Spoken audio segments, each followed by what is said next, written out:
Hello everyone and Happy New Year!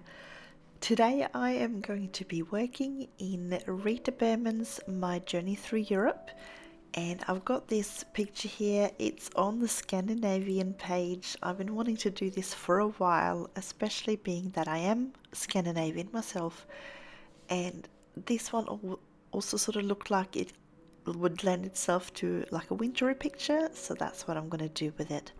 I'm going to be using my Faber-Castell Polychromos pencils as well as a Odourless Mineral Spirit for blending with a paper stump. So let's get started. I'm going to start out mapping out the background a little bit here. So I'm going to start with all of these little areas in between all the branches. And I'm going in with my dark indigo here. I will do more layers on this, but I'll just do the one layer to start with, and then we'll sort of move on with the rest of the picture for a while. If not, it's going to get very boring pretty quickly. So I'm just going to go in up the top here in between the branches all the way up to the top. I'm also going to go all the way down alongside the spine here, just as you see me now. I'll just show you the top, but I'm going all the way down to where the drawing kind of stops. I haven't quite decided on if I'm going to do this all the way down to the very bottom of the page, but you can go all the way down to the bottom of the trees there. Now in this video I have sped up a small part, and it's just some of this background when I went over onto the right hand side, just because you've already seen everything, but I just wanted to show you a little bit more as well without just going and saying that, you know, just color this and that. So I thought I'd just speed it up just a tiny little bit just so it won't be so long. Now the only part that I didn't, of this background sort of thing, that I didn't color is the one that's sort of in the center front, underneath the sort of grassed area there. You can see that they got that, the background with the little dots on it. You can see in between the trees here, it's got all those little dots. There is a little area down the middle, and I've left that one sort of alone. You can see it's sort of a little bit separate to those side pieces, just because I haven't quite decided whether I'm going to go with the dark blue on that one or if I'm going to go in more of a green tone. So I'm just going to leave that one probably to part 2, I think.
So as I'm colouring in this, one of the things I'm noticing is that there's a bit of a difference there between this area that we're colouring now and the background directly behind the little cabin. It almost looks as if it's like almost like a theatre set, if that makes sense. Because we have these little stars and the moon that's coming down, like literally they're on a string. So I'm kind of thinking that this looks like it's on a stage and it's a bit of a set, and we got some props and a bit of sort of staging and everything on the side here.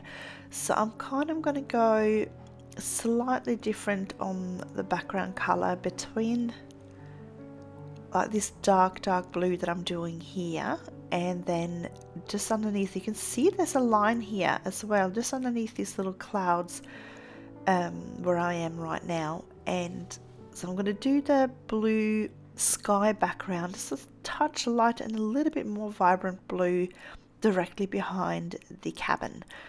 So I think this is sort of a really interesting choice by Rita. I love how she's done this drawing, and it just makes for a bit of an interesting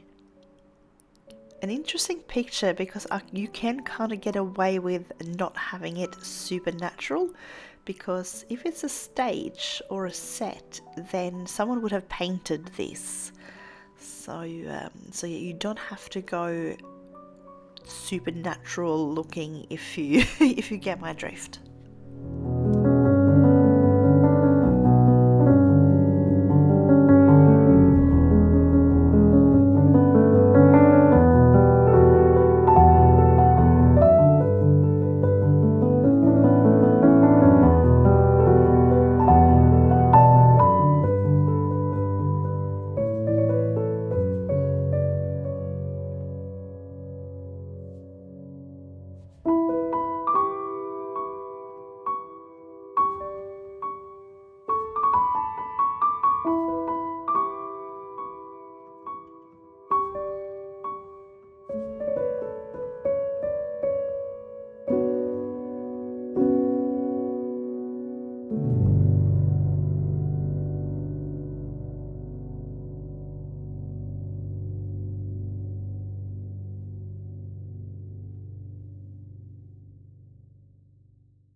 So just for this background directly behind the cabin here, I am still going in with the dark indigo to start with, but as you can see, I'm going in a whole lot lighter than what I did on the other background there.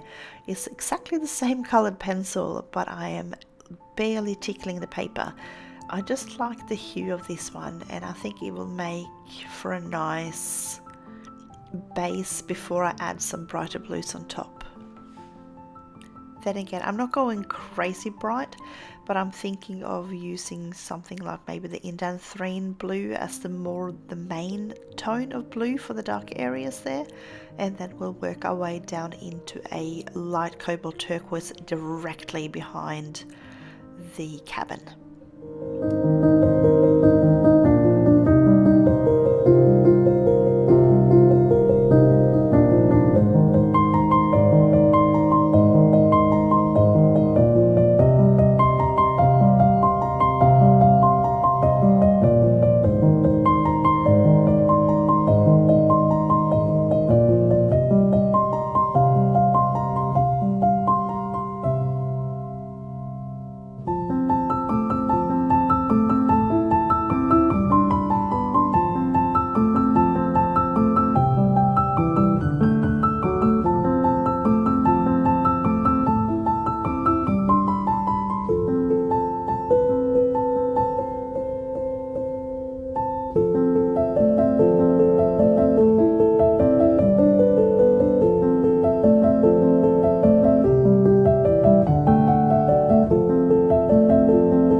I do hope you're enjoying these videos. If you are, please consider giving it a thumbs up.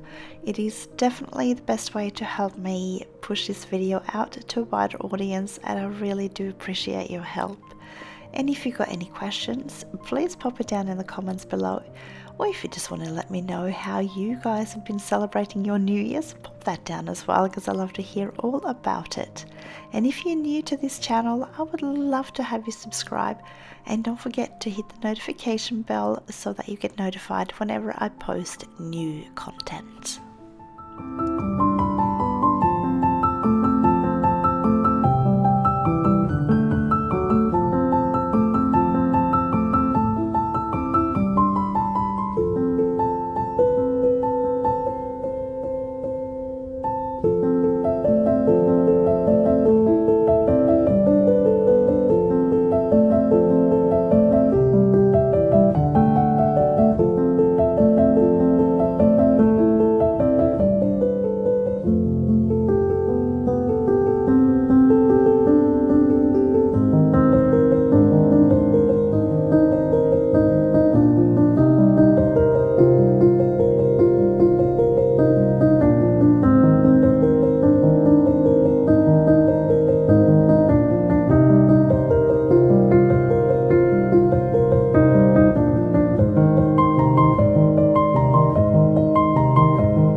So this pencil here, I have rubbed out a lot of the name, but it is the light cobalt turquoise.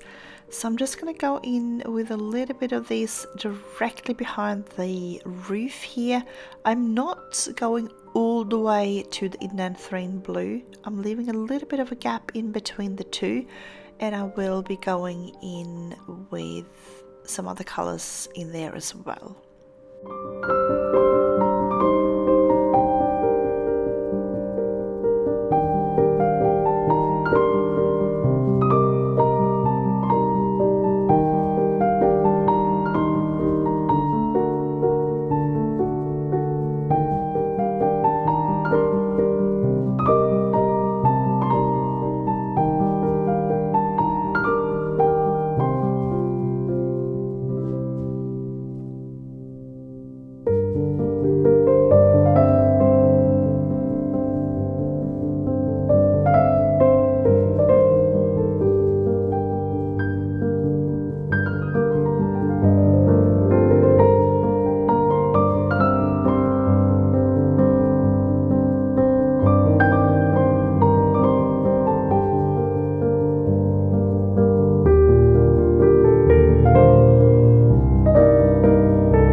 So I'm just going to work on the overlapping area here between the Prussian blue and the light cobalt turquoise.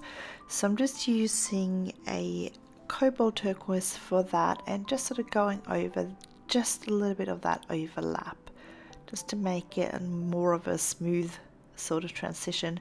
And then I think I'll go back in with the light cobalt turquoise as well.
that we got all that Prussian blue down, I'm going to go in with a little bit more of the dark indigo, and I'm doing it mainly where that transition between this sky and that dark blue background is by the trees there.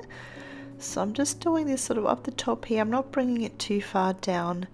So at the moment I'm kind of just working on getting enough pigment down on the paper, so that way when I go in with the Odourless Mineral Spirits to blend with, I've got enough pigment so it doesn't just soak into the paper and not do anything.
Okay, it is time to start doing a bit of blending here. So the solution that I'm using is this one here. It's an odorless solvent, which is also what's called an odorless mineral spirit. I'm using the Art Spectrum one, and I'm going to use this together with a little Derwent sort of paper stump, and I'll be dipping the tip of that stump into the odorless mineral spirit, and then we're going to go over the areas that I want to blend. So you'll be able to see the difference there. When I'm going in there with the mineral spirits and activating, you can suddenly see that the colors become a whole lot more bright. One of the advantages of doing this is that it's going to save you quite a few layers. So doing this will help cover up some of that white tooth that might still be sort of peeking through the paper a little bit. So it saves you adding more layers when you've got a few layers down and you kind of don't want to add too many more.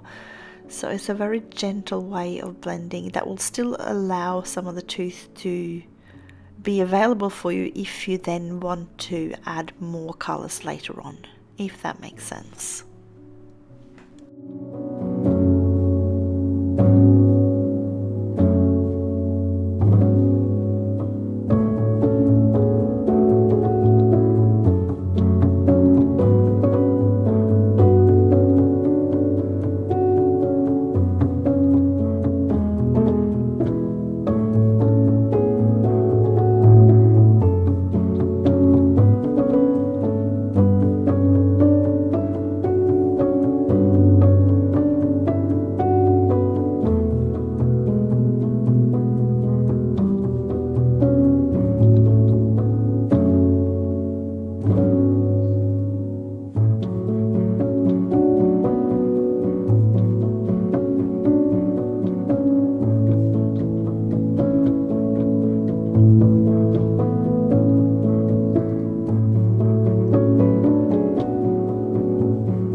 So I'm done blending for now. I'm going to go ahead and just color in these little stars and the moon.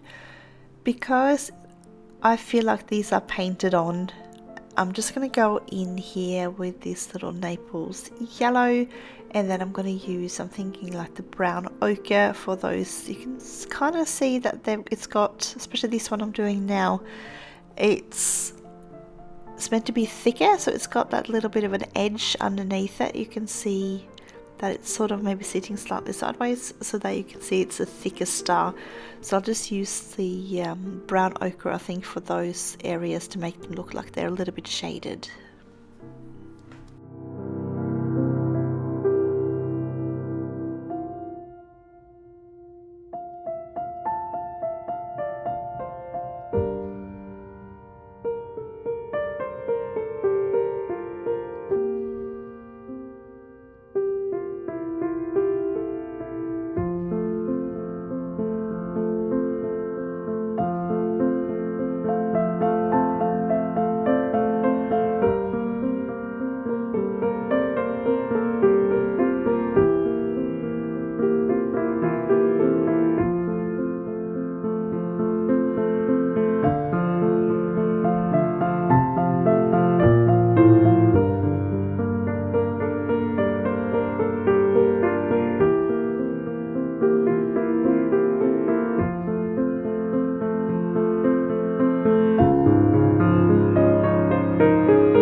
So for some reason I just decided to go ahead and do this little smoke coming out of the chimney, even though I'll probably be doing the actual cabin itself in part 2.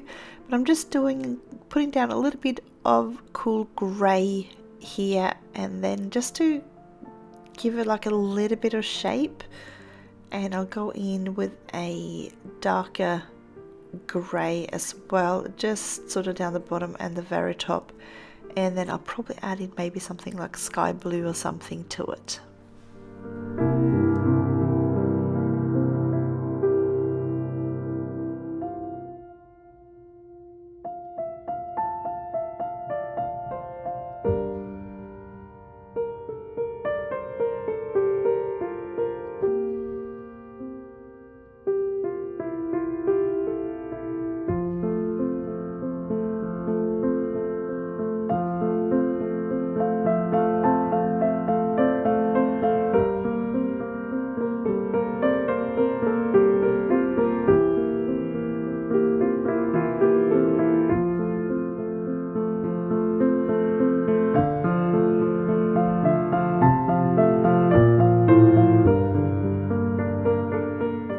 So one of the reasons I decided to make this a winter picture were these little, they look like snow sitting on the side here, like where these sort of trees are. They don't look like they're meant to be like green branches or anything like that, because the rest of the trees, they look really bare with just like a couple of leaves here and there.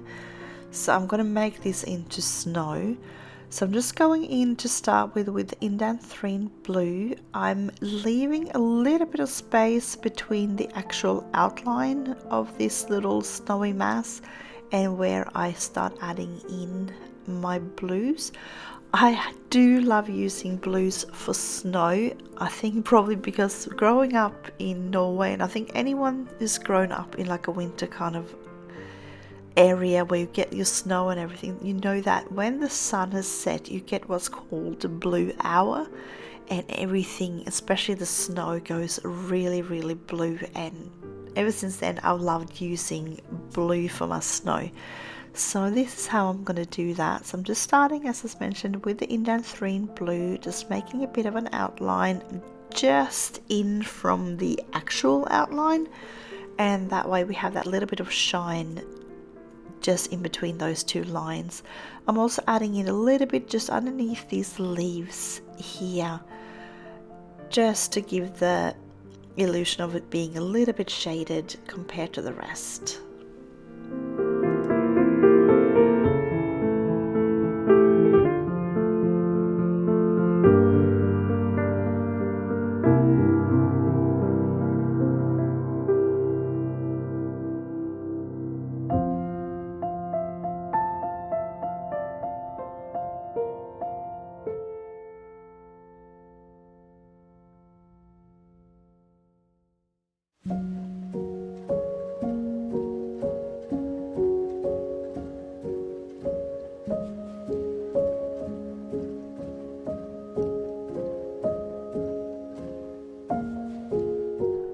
So I'm just going to change over now to the Helio Blue Reddish. I'm going to go over everything I've just done and then bring it inwards a little bit more.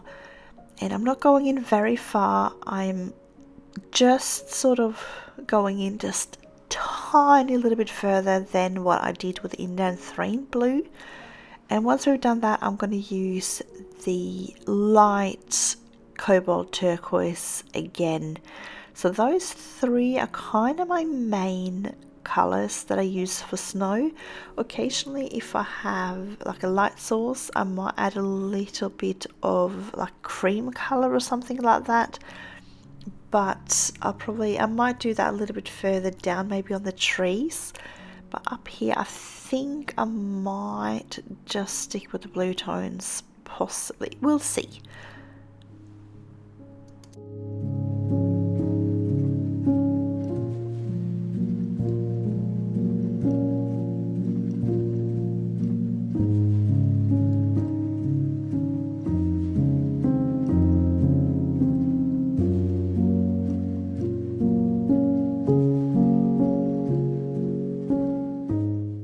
So using this light cobalt turquoise, I'm sort of working again on top of what we just did, and just a little bit further in again, but I'm leaving quite a lot of white paper for this one.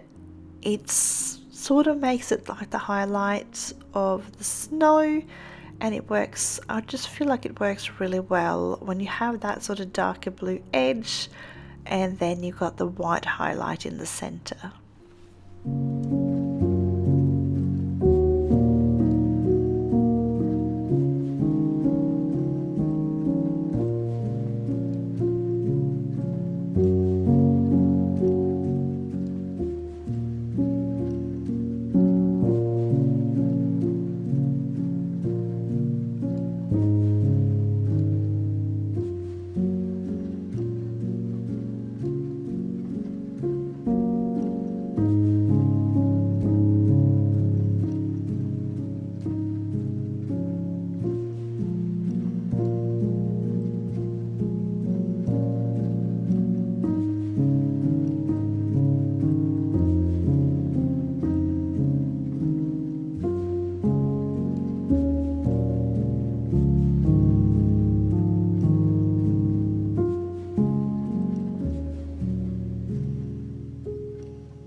Now, I do know that we don't have that many evergreen trees, especially in Norway where I'm from.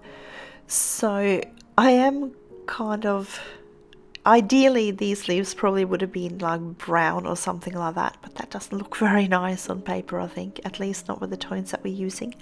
So I'm going to use this earth green here, just because I find that if you do have a sudden frost and those trees, like your pine trees that are evergreen, they get that sort of frost layer, and you almost get sort of like a sage green color to it, where the green shines through all the white frost.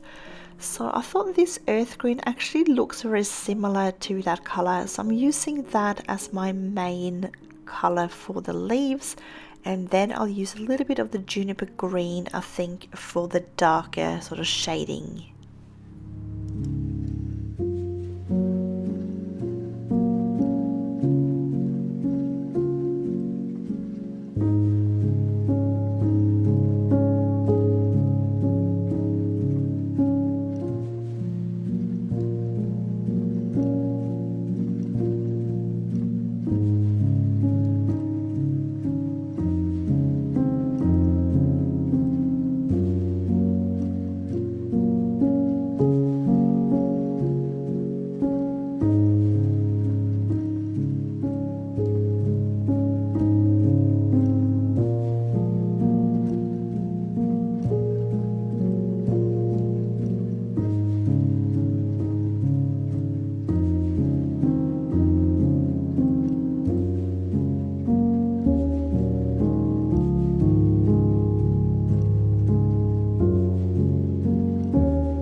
For the trees, because there are quite a few of them, I'll just show you this left hand side, but do exactly the same on the right hand side as I'm doing this.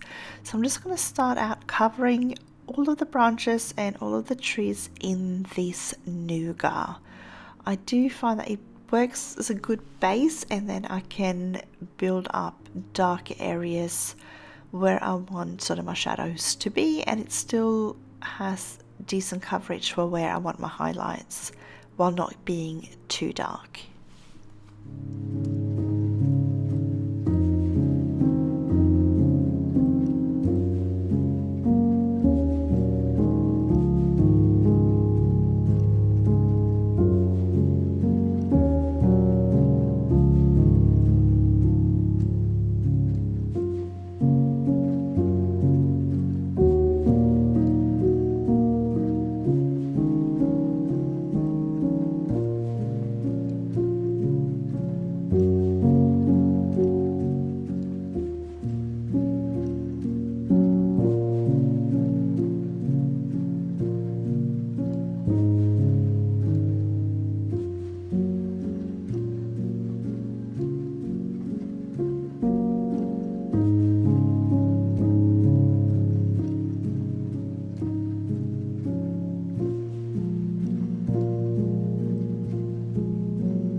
was sort of umming and eyeing about whether or not to make these tree trunks brown or do them like a birch tree with the white with the black sort of stripes on it.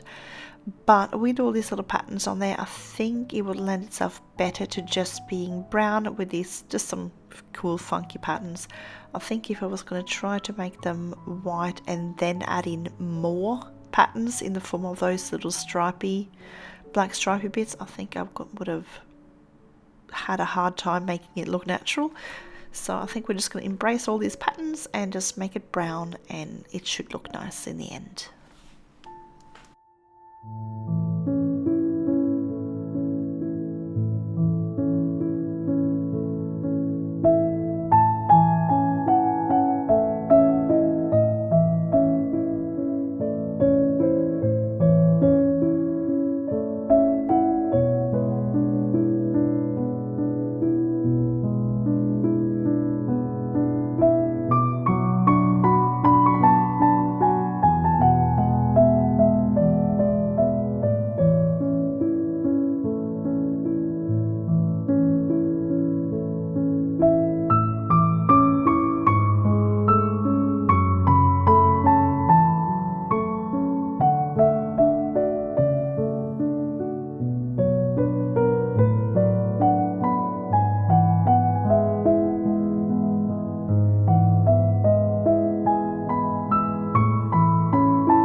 So when you've done all of this on the right hand side as well, we're going to go in with the Van Dyck Brown, and I'm going to start on the left hand side of all the branches, working my way towards the right, but leaving a little bit of an area where just that nougat color shines through.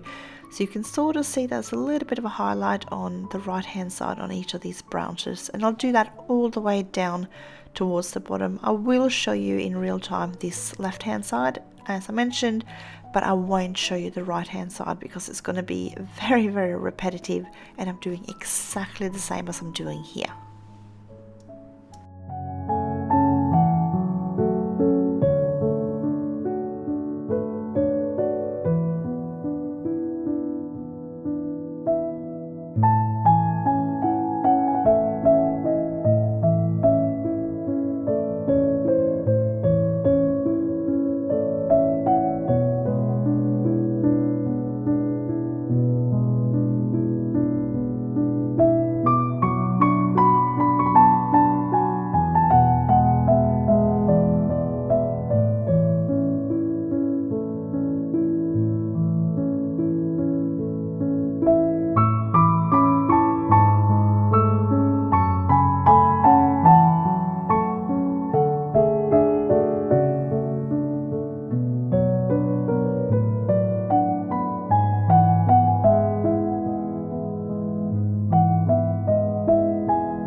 So I finished with the Van Dyck brown. I'm now going to go in with my burnt umber, and I'm just sort of going to go over the top of the Van Dyck brown that I just did, but I'm doing it slightly less, so not as far in as I just did. And where you have the finer branches up the top and stuff, I will just go in very, very finely with this color. But as you can see, it does start making a bit of shape to these trees, and we have the distinct highlight now and a shaded area.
So the last color I'm going to use up here now is my black. Again, I'm going to go over where we've just been, but I'm kind of coloring, I'm putting the tip of my pencil down on the actual black outline and kind of just making it a little bit thicker on that left hand side. So I'm just trying to extend that shadow out a little bit and darkening it up a little bit more, but I don't want to bring it too far in. So just going on top of that line that's already there will help you a little bit because it gives you a bit more of a guideline.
So what I'm going to do now is I'm going to go over this sort of dark blue background here in between, all the way up to the top there with this Indanthrene blue.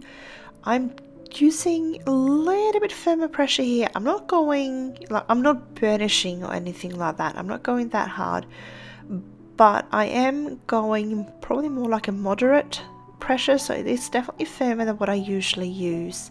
So you can see I am laying down a fair bit of pigment, and then I'm going to go over with that Odourless Mineral Spirits again and just blend that out. So I'm just sort of allowing myself to put down enough pigment that I'm not going to go and wreck the paper, and for that Odourless Mineral Spirit to have some pigment to actually work on.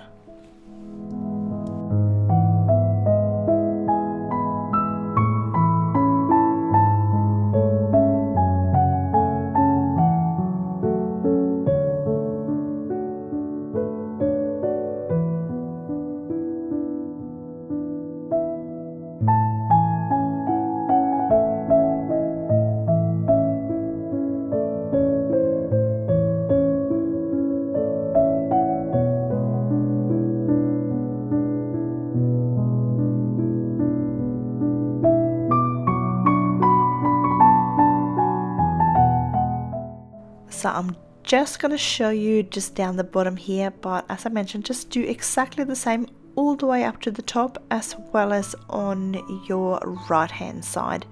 So I'm just going to show you now just what I'll do with this mineral spirit. So as you can see, I've dipped the tip again. We've still got a little bit of blue on that tip, but it's actually not rubbing over or anything like that. From last time I did test that out on a piece of paper, so I feel confident in using that on top of other things as well. So I'm just giving it a good sort of rub down with the spirits, and as you can see, it's just blending it out really nice and smoothly and allowing me to get away with literally just putting down these 2 layers and not having to put down any more, and it's still darkening things up really nicely for me.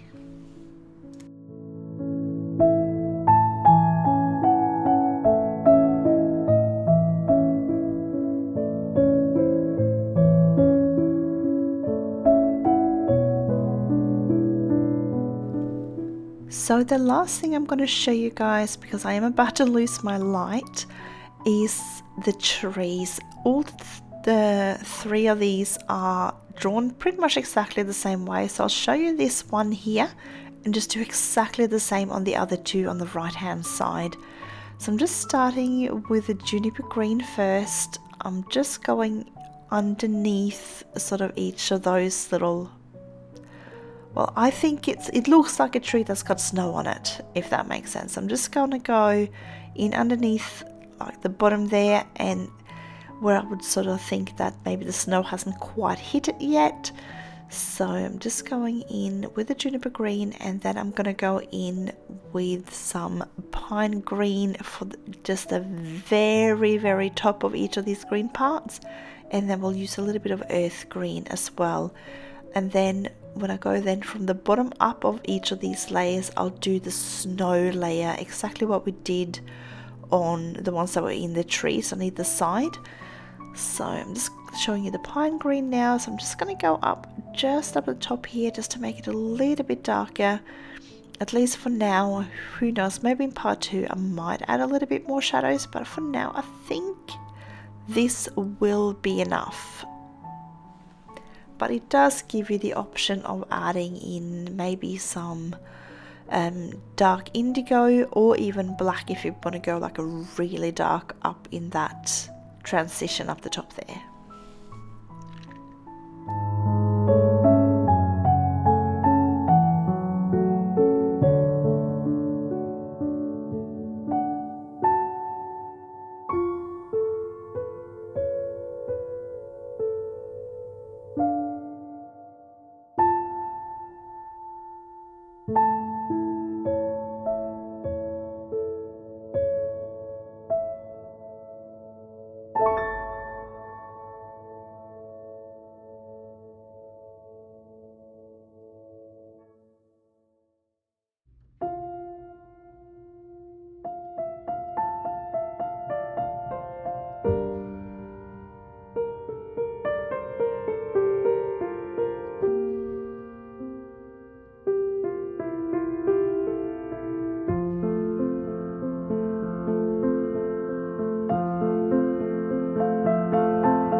I'm thinking of having light coming out of these cabin windows, so I'm going to go in with a little bit of cream, just mainly on the right hand side of this tree here. On the trees on the other side, do this on the left hand side of each tree, because obviously they are on the opposite side to the house, so the light source will be coming from the windows. So you want the highlight to be towards the windows on the trees. And there we go, we are done with the trees, and this is what our picture looks like so far. I hope you've had fun following along or just having a look. I'm really excited to finish this one off. It does remind me a lot of, well, home, even though I've been in Australia for near 19 years now. But yes, Christmas and winter time in Norway is still home to me. So thank you all for following. I wish you all a very happy 2023 and have a colourful day, and we'll see you again next time.